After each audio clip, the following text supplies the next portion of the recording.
Mike Tyson versus Khabib. Who would win in a fight? 30 kilogram difference. That's like 70 pounds. So first of all, it's not that much of a difference. It's maybe 20 kilograms. Think about that. Khabib is not walking around in his weigh-in weight. He might weigh in 70 kilograms in lightweight, but he walks around at like 15 kilograms more, at about 85 kilograms.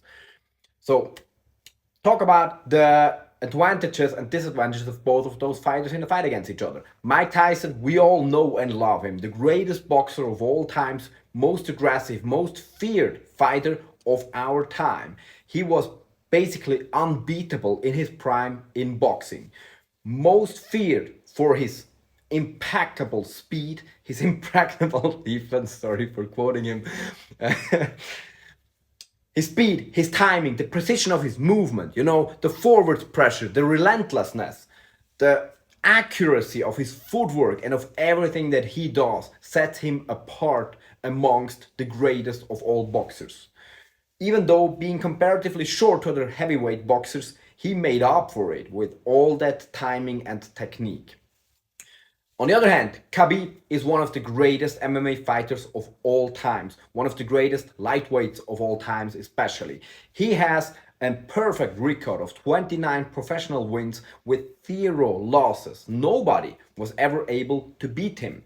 And keep in mind, the last like 7 or 8 of those fights all were against the highest caliber UFC fighters. Even as so much as defeating McGregor very decisively and other fighters of the same caliber, even other very good grapplers.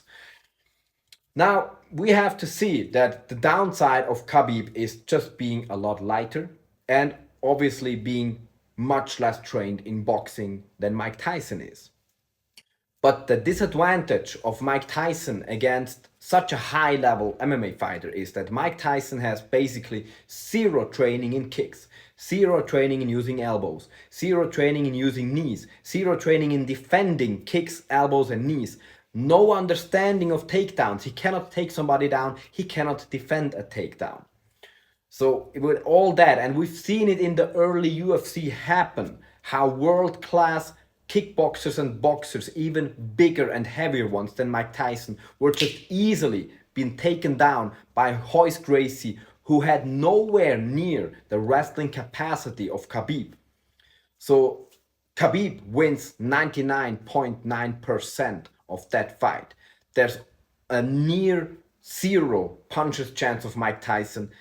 That's just minuscule. Khabib wins.